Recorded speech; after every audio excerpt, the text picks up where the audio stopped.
Okay, back for life part 4. Plus, again, we getting into it now. No.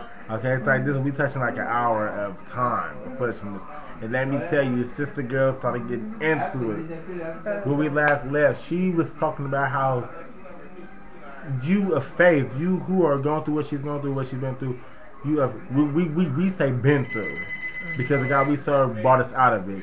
It's just right now. It's just do we believe that we received it, we got it already. It's just it's just time to grab that blessing. But the thing is, she's that when we left, she was like I said, she was out there, she's getting into it. That she was a volcano when she started. She was down here, the lava was down there. Now it's coming out. It's it's a little bit coming. But anyway, but she was saying, if you are a person of faith, whether it's a little bit of faith, you know what that little mustard seed of faith can do. If you're a person with faith, do not talk to a person who doesn't have faith. Right.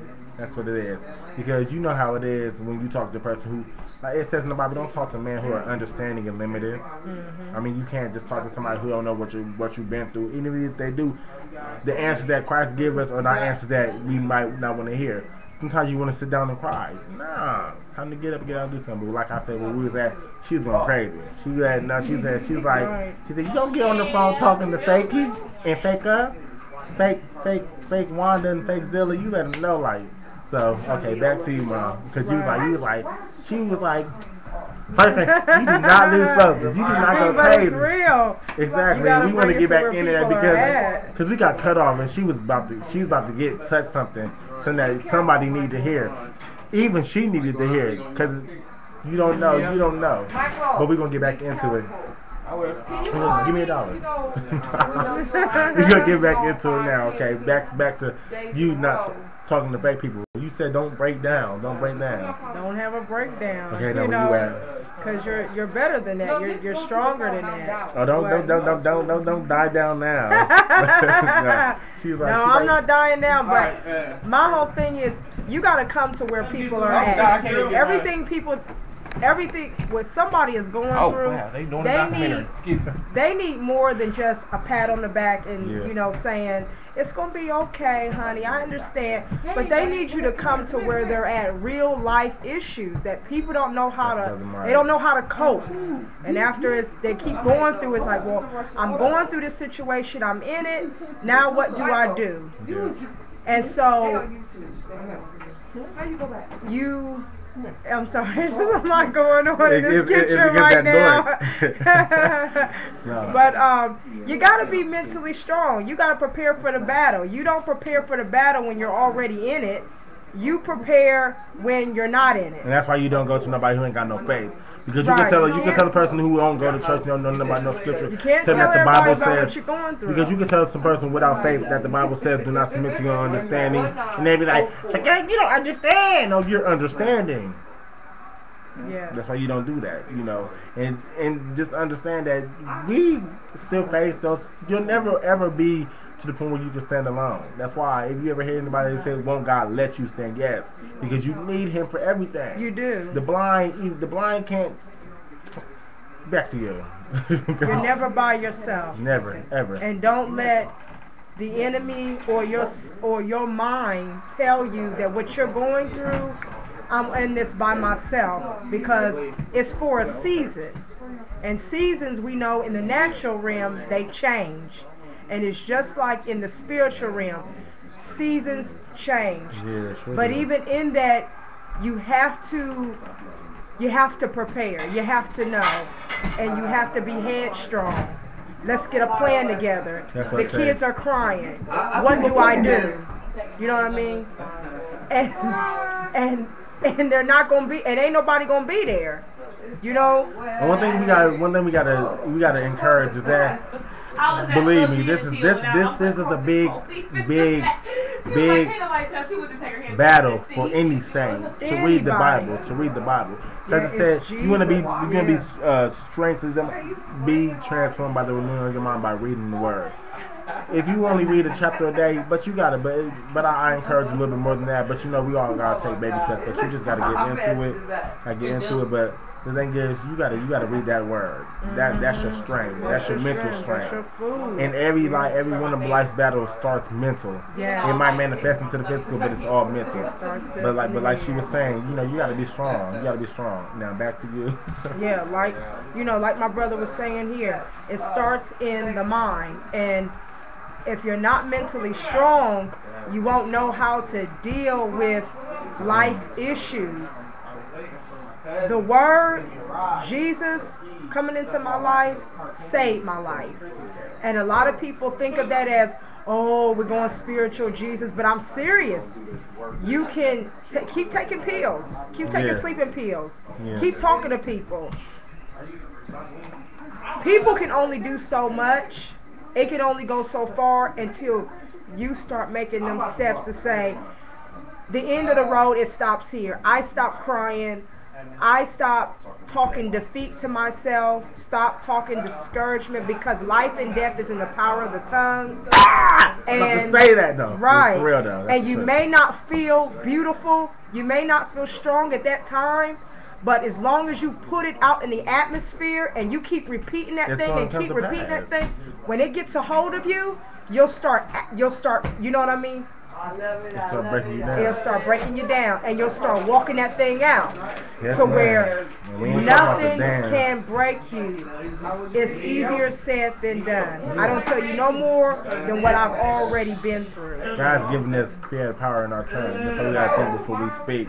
But if all you know is negativity, you can't. One thing also, you can never go into something new with the old frame of mind. And that was and I'm saying this because that was my situation. And I'm gonna tell you right now, and I'm not trying to speak negativity. I'm telling you the truth, because somebody out there is like, what do you do? I'm still facing those type of battles. The battle's never going to get over. But the thing is, so many times we go through the same situation because God's trying to get us stronger into that battle. Like right now, I still get kind of scared because I know I'm not a perfect person, and I never will be a perfect person. But one thing I'm not going to do is I'm not turning back around. Right. Greater is he in me than me that's in the world, and I'm not going back. I don't care what happens, but it's going to happen after I complete this race, after I complete going forward, because I'm not going back. If you ever listen to the song right here, this is the song that I recommend you guys listen to. It's by a gospel artist by the name of Israel Houghton. The song is called Moving Forward, because it says I'm not going back, I'm moving ahead. I'm declaring that my past is over, and in Jesus all things are made new. So I surrender my life to Christ, and I encourage y'all to do the same thing. You'll never have anything if you don't have faith. I don't care what it can be, the tiniest thing. You'll never have nothing without faith. So you gotta have faith, and you gotta have a strong mind. And the only way you're gonna have a strong mind is with Christ. But you have to have salvation. Yes. You gotta have salvation, because it means nothing without it. People in the world don't know it, just how they live off of work. I mean, this is not just for the saints. This is for sinners too, because we want y'all to get saved. We want y'all to grow in a relationship, but you gotta want it too. We can tell you anything. Don't take offense to it, because we're not making you do nothing. We can't make you do nothing. You gotta have one. You have to want it.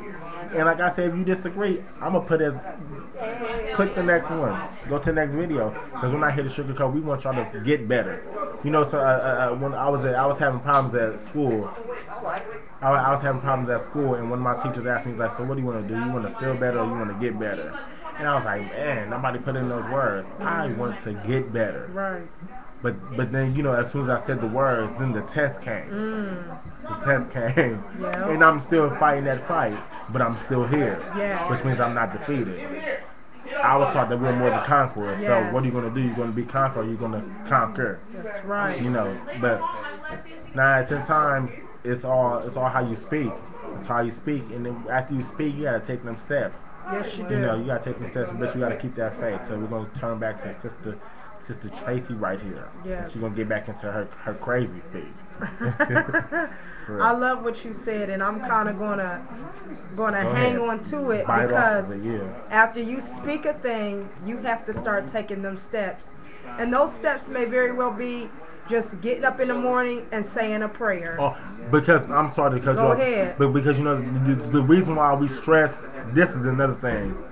pray hard. It says pray without ceasing. Don't ever feel like that's another battle. Don't ever feel like just learn not to pray the same prayer, because God knows what you need before you even ask for it. So pray like you breathe. Walk and talk to the God. Jesus wants to hear from you. But the thing is, whenever you put something out into the world, because words are eternal. Speak wisely. We made some mistakes, and if you're not sure, I encourage you right now to repent and ask for forgiveness. But keep on trying and never give up. Don't let that discourage you, because I'm telling you now, a couple months ago that discouraged me, because I know everything I say ain't been the best words to say. But you just can't let that. You just can't give in. Don't ever give up. Don't ever give up. But the thing is, what I was going to say is, when you say something, know for sure that's what you want. Because as soon as the words come out of your mouth, the devil will stand right by. And this goes for saints and sinners. He's standing right there. He'll take that word from the sinner too. He's gonna watch that sinner, because some sinners want to become saints. And I'm not saying that they want to be saved, but they want to be better than what they want. The one thing that the devil don't want you to do is be better than what you are. Right. He wants you dead as quick as he can get you dead. Mm-hmm. No matter how it is, whether you're killing yourself slowly or quick, fast, and in a hurry. Right. But the thing is, as soon as you say something, know for sure that that's what you want. Don't just be talking just to talk. You gotta say it because that's how you feel. Right. And when you start speaking that, you pray all the way through it. Not pray all the way through it. Don't wait till you get there and pray. You pray your way through that, because that's the only way. That's your power. That's your power. That leads you into reading the word. That leads you into keeping the faith. You pray your way through it, because that's God works off of faith and off of prayer. That's the only way He can talk to you. That's a big part of your relationship with Christ is prayer. And the thing is, like I said, so when you speak something up and you get ready to walk, beware. Right. Because the devil's out to get you. He's out to get you. And I'm telling you now, just speaking, he don't like us because what we're telling you. But hey, it's our job, and we ready for the fight. We ready for the fight. We got our word. We ain't the strongest, but we sure ain't weak. I told my friend the other day, I'd rather be weak in Jesus than strong in the devil. Because no matter what, whether I'm weak in Christ, I still win. So back to the sister right here.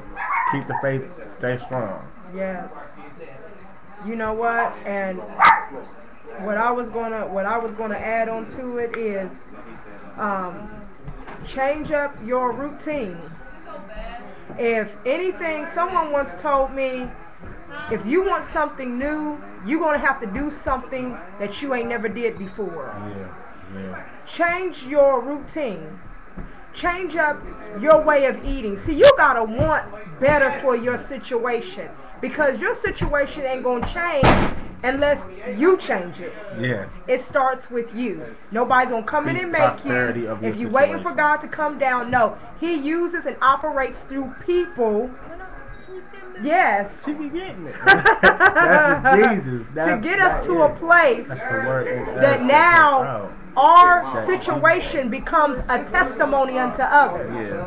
It's no longer, we're past the emotions, we're past the crying, we're past the one day in and one day out, but we're in a position that now mentally it's over. The stronger your desires, the more the devil wants to defeat you. Right. Especially if your desires are something that's not like him. Right. That's not like this world. He wants to take you out the game. Yes. Because you ever heard the saying that the devil working overtime because he's running out of time? He on his job. Yeah. Or the saints on their job. But you know who else is on their job? The Lord is. Jesus says, hell will not prevail against the kingdom, against the church. Yes. I mean, hey, whatever. The thing is, you got to know what you want and understand. You can't be against somebody who's for the same thing. You got to help each other out. Right. A house divided against itself will not stand. Right. You think Satan's got a problem with his demons? They ain't arguing. They No. out to get you. Yes. They out to get me. They on one accord. They out to get her. Yeah. Right. And them angels, they've been appointed to us saints. Now I'm talking to the quote unquote, because I'm gonna say this because a lot of y'all claiming to be sin that you're not, and I'm just gonna tell you the truth. Because we all have sinned and fallen short of God's glory, but that's why we got repentance. That's why we got forgiveness. That's why we pray and ask for forgiveness. But the thing is, we got angels. God has appointed us angels. He said He would give His angels charge of you, lest you dash your foot against a stone. The thing is, are you putting your angels to work? My bitch told me that a lot of us got our angels just sitting around, just fat, gaining weight, because we ain't do nothing. They watching demons destroy us little by little because we choose to be quiet and let them have dominion over us when we got dominion over them. Yes. So what are you doing? You putting the angel to work, or you letting that devil work you? Yes. Back to sister. God told Moses when he was sent into the land, and he was so fearful because he couldn't speak clear. God asked Moses this: what is it that you have in thy hand? So I'm going to ask you, those that are watching, use your power. God is not going to do no more than what he's already done. Mm-hmm. Use what's in you. Okay, and we about to go to the next one because we got 10 seconds and we are out. Catch us on part 5. Yes. Bye-bye.